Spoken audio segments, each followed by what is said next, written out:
చెబుదామా? స్తోత్రం స్తోత్రం స్తోత్రం స్తోత్రం స్తోత్రం. ఆమేన్ ఆమేన్ ఆమేన్. దేవుని వాక్యంలోనికి మనం వెళ్దాము. చదవండి దేవుని వాక్యము. కీర్తనల పుస్తకము 107వ కీర్తన 20వ వచనం. 107వ కీర్తన 20వ వచనం. ఆయన తన వాక్కును పంపి వారిని బాగు చేసెను. ఆయన వారు పడిన గుంటలో నుండి వారిని విడిపించెను. దేవాది దేవుడు మనతో మాట్లాడుతున్నటువంటి మాట.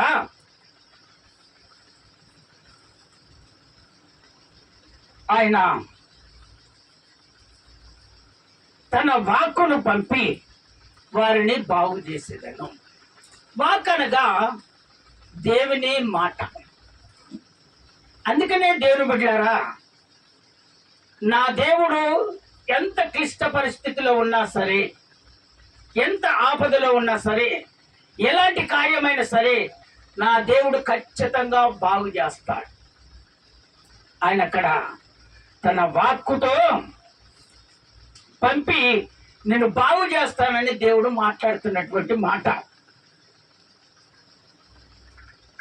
అందుకనే దేవుని బిడ్డలారా, ఆయన మాట మనం వినాలి.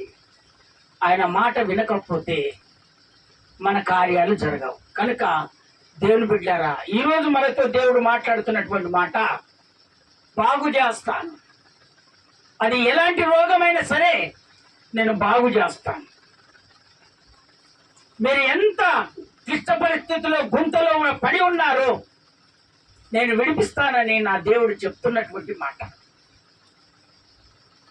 అక్కడ జరిగినటువంటి దేవుని మాట చూడండి. ఆదికాండం 20వ అధ్యాయము మొట్టమొదటి వచనం. 20వ అధ్యాయం మొట్టమొదటి వచనం. అక్కడ నుండి అబ్రహాము దక్షిణ దేశమునకు తరలిపోయి కాదేశుకును షూరుకును మధ్య ప్రదేశములో నివసించి గెరారులో కొన్నాళ్ళు ఉండెను. చేతులెత్తి ఒకసారి హల్లెలూయా చెప్దామా? అయితే దేవుడు అక్కడ అబ్రహాంను ఓ ప్రాంతానికి వెళ్ళమని చెప్పాడు. ఆ ప్రాంతమే ఆయన దక్షిణ దేశంలో నుంచి ఆయన తరలి వెళ్ళి కాదేశుకు షూరుకు మధ్యలో గెరారు అనే ప్రాంతంలో కొన్నాళ్ళు నివసించారు. అయితే నివసించినప్పుడు అబ్రహాము భార్య అంటే చారమ్మ తల్లి మంచి చక్కనిది, అందం కలిగినటువంటిది. అయితే ఆమె వలన నన్ను చంపుతారేమో అనుకొని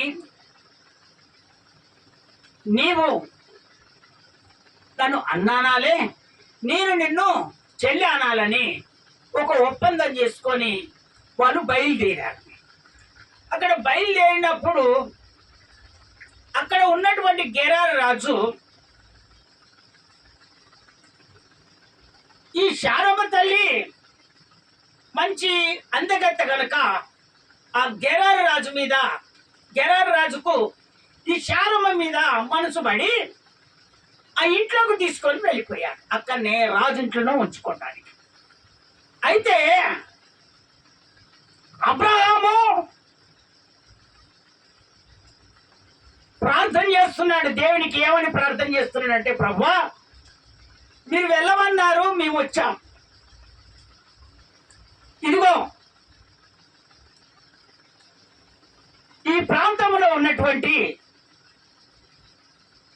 ఈ రాజు చేతిలో ఈ పడిపోయామయ్యా, తండ్రి మీరే మమ్మలను కాపాడాలి ప్రభువా అని దేవునికి ప్రార్థన చేస్తున్నారు. ఎవరు చేస్తున్నారంటే అబ్రహాం చేస్తున్నాడు. ఆ గెరారు రాజు కన్ను శారమ మీద పడిపోయింది. ఆయన పేరు అబీమెలెకు. అయితే అబ్రహాం ఏం చేస్తున్నాడు? దేవునికి ప్రార్థన చేస్తున్నాడు.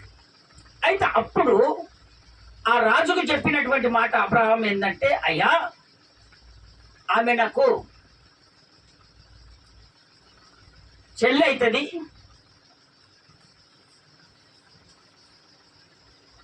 మేము అన్న చెల్లెలం అన్నట్టు ఆ రాజుకు చెప్పినప్పుడు ఆ రాజు ఈమె మీద కన్నేసి ఆ రాజు ఇంట్లోనో చేర్చుకుంటాడు. అయితే ఈ అబ్రహాం ఏమని ప్రార్థన చేస్తున్నాడు? ప్రభువా మీరు వెళ్ళమన్నారు, మేము వచ్చాం తండ్రి, ఈ గుంతలో నుండి మమ్మలను విడిపించాలి. దేవునికి స్తోత్రం చెప్తాము సరి గట్టిగా.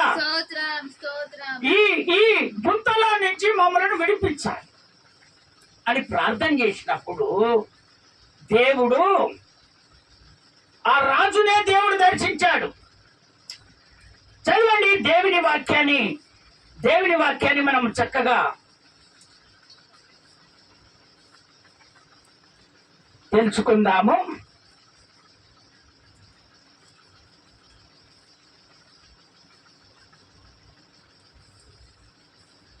అదే 20వ అధ్యాయము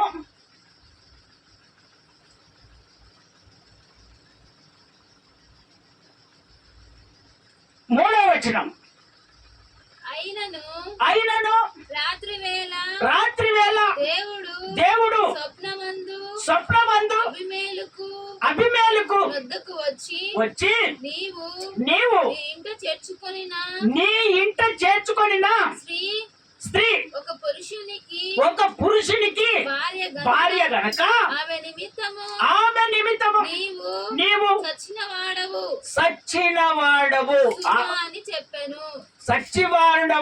అని చెప్పాడు. ఇప్పుడు బాగు చేస్తానన్నటువంటి దేవుడు ఖచ్చితంగా బాగు చేస్తాడు. విడిపిస్తానన్న దేవుడు ఖచ్చితంగా విడిపిస్తాడు. ఆ శత్రుల సమూహంలోనైనా సరే, బాధలోనైనా సరే, ఇబ్బందులైనా సరే, అనారోగ్యాలైనా సరే, ఆర్థిక ఇబ్బందులైనా సరే, నువ్వు ఏ సమస్యల చేత దేవుని సన్నిధికి వచ్చావో దేవుని బిడ్డ, నీవు ఎవరి మీద మనసు పెట్టకుండా, ఎవరిని నా కోరిక తీరుస్తాడని మీరు అడగకుండా, నీవు మొట్టమొదట దేవుని బ్రతిమలాడుకొని అయ్యా నన్ను బాగు చేయి ప్రభు అని, నీ ఎంత ఆపద ఉన్నా సరే, ఎలాంటి సమస్య ఉన్నా సరే, ఎలాంటి తీరనటువంటి కోరిక ఉన్నా సరే, నా దేవుడు ఖచ్చితంగా తీరుస్తాడు. నీవు అబ్రహాము లెక్క ప్రార్థన చేస్తే ఆ ప్రార్థన దేవుడు విని ఖచ్చితంగా నువ్వు గుంతలో పడి ఉన్నటువంటి ఆ గుంతలో నుంచి కూడా నా దేవుడు విడిపిస్తాడు, నిన్ను బాగు చేస్తాడు. చూడండి, అబ్రహాము ప్రార్థన చేయగానే వెంటనే అబీమెలెకు ఆ రాజుకు దేవుడు దర్శించాడు. చూడు, నువ్వు ఇంట్లో చేర్చుకున్నావే, ఈ స్త్రీ ఒకరికి భార్య గనక నువ్వు వెంటనే ఆమెను ఆ భర్త దగ్గరికి పంపించు, లేకపోతే నీవు చనిపోతావని హెచ్చరిస్తాడు దేవుడు. వెంటనే ఆ మాట విని అబ్రహాము తన భార్యను అబ్రహాముకు అప్పగిస్తాడు.